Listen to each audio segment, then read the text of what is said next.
And thank you to everybody who's listening to me. Thank you to everybody who's a part of the family, part of the West Coast Greatest Voice Mob. Um, for whatever reason, some of y'all find my content entertaining, and I've decided to start doing this a lot more. These 10 to 20-minute long videos of me breaking down a topic that I might have talked about on TikTok. Um, Today is going to be a really kind of harsh one for me to talk about, but I got to do it because it's really weighing heavy on my heart. The mental health issue in California, as well as touching on a little bit of the opioid crisis.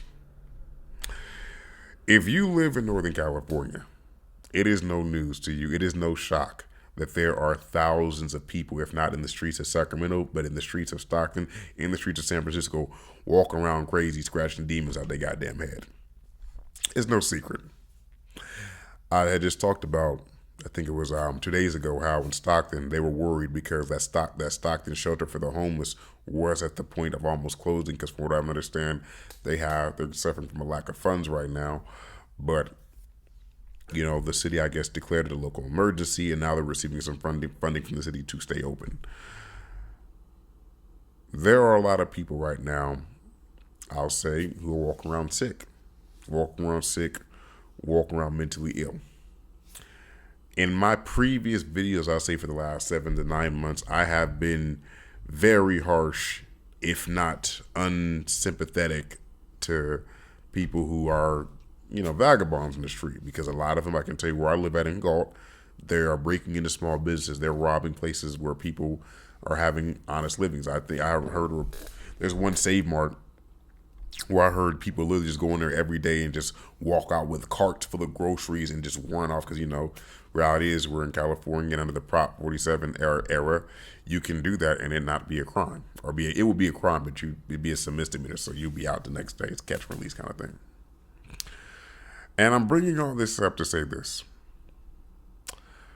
2 days ago, a close relative of mine, not as far as like our relationship, but just by bloodline, he's my first cousin, was found dead in the streets of West Sacramento. I'm keeping his name out of the video, as well as keeping certain aspects of the story, because at this point in time right now, him as well as my father and that side of the family, we are not on speaking terms right now. But I bring him up because he was somebody who struggled immensely with mental health. Up until about 18, 19, 21, he was normal, a cat like me, nerdy, kind of square. He kind of liked certain things. It was kind of weird, outside of the norm, but he was cool. But just as time went by and went by and went by, you just saw his mental health deteriorate more and more and more and more and more. Got to a point where he was roaming the streets. My father, in his defense, reached out and tried to help him a lot, but he always just did his own thing. Run back in the streets. I'm assuming there was some substance abuse in play too as well. And now he's dead.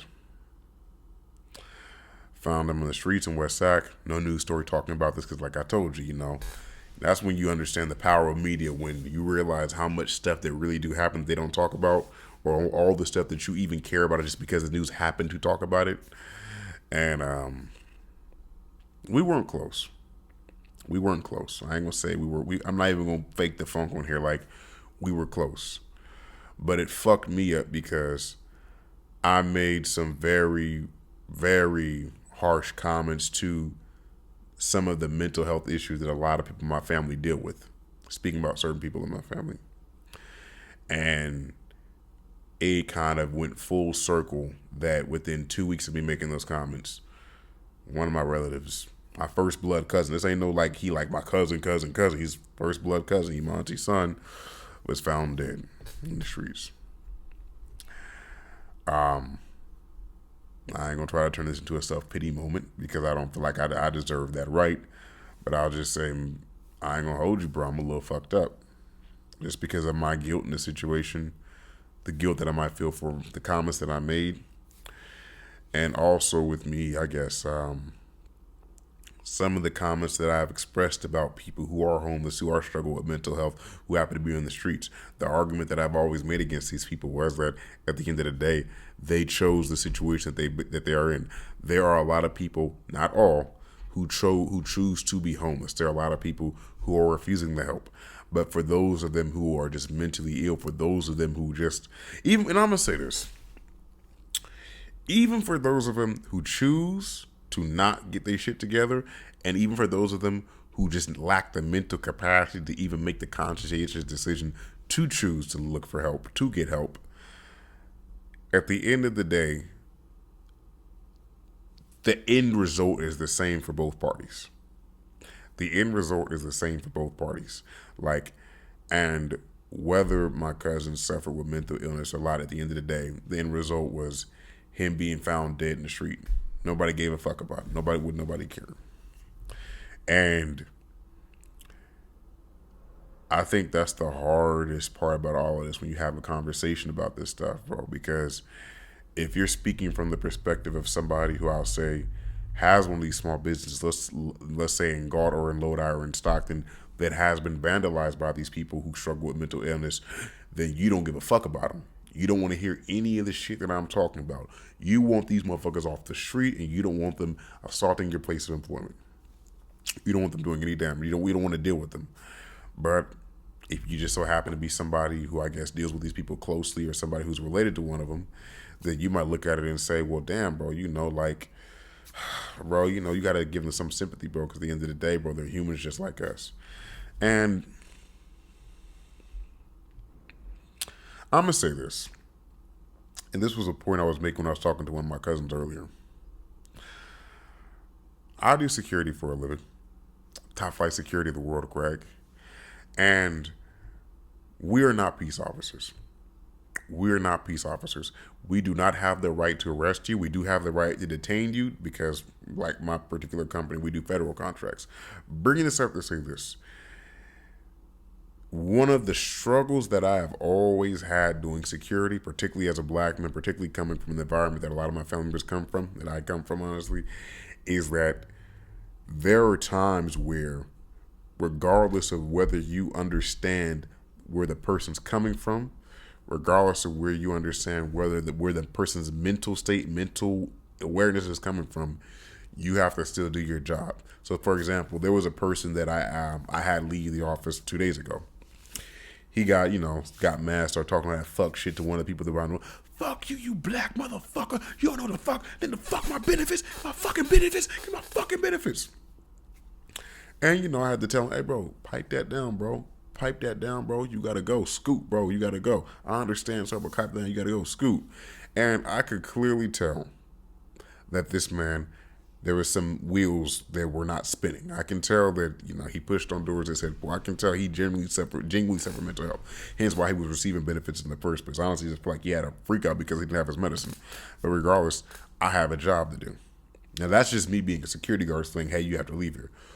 What do you say to the person who, when one of these people who does have mental health issues, who's not on the street because they chose to be, but just by a happenstance of different situations, circumstances, mentally lacks the capacity to make certain decisions, and they happen to go past a small business, break on the window, go in there, assault somebody, and that is happening a lot in California. I know a lot of people don't like to talk about that, but that does happen. What do you say to them? Like, how do you have them respond? How do you have them respond? I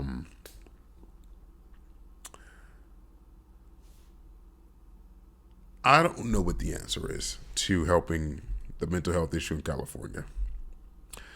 I don't know what the answer is. I know back in the 1960s they had a lot of psychiatric homes and mental wards in California that closed down, which from the 60s to the 90s would end up sending a lot of people who were locked up in these wards back home to live with their families. But I don't know, man. I just don't know. I'm going to say rest in peace to my relative. And I'm also say to those of you guys out there who are struggling with mental health, there's nothing wrong with admitting. I want y'all to understand this. All of us ain't but 1 to 2 to 3 fucking steps from having a freak out like my cousin did. All of us got problems. All of us have toxic patterns of just fucked upness in our family. This ain't nothing new. They ain't a black thing, it ain't a white thing, it ain't a Cambodian thing. All of us have this problem. And I want to reiterate this. Please, please, please, I want to drive this point home. Please take care of your mental health.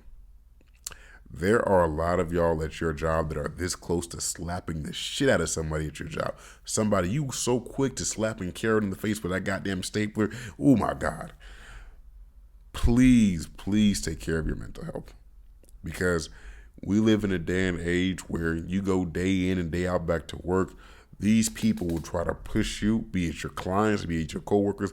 These people will try to push you to the point of no return. Gladly, they will try to break you. People in your family at times that break you. I got a cousin, he's going through a bad separation with his baby moms right now. This bitch is trying to demonize him as the fucking Ike Turner. She's trying to make him Chris Brown 2009. Like, she is trying to demonize him to the absolute worst. Absolute worst. And it is mentally having an effect on him as I talk to him about it. So you have to do everything you can to protect your mental health. Whether it has to be seeking out counseling. They have free counseling and free counseling services nowadays. Whether it's that, whether it's telling you to have to talk to somebody, whether it's you taking time to go to the gym and work out, just kind of clear your mind, bro. Like, you have to protect your mental health. You have to protect your mental health. Seriously. Like, seriously. It's one of the most important things. One of the most important things we treat like it's almost like a commodity, but it's very important. Very important. Much love to you guys. Thank you for listening. This was the West Coast Greatest Voice. You guys have a good one.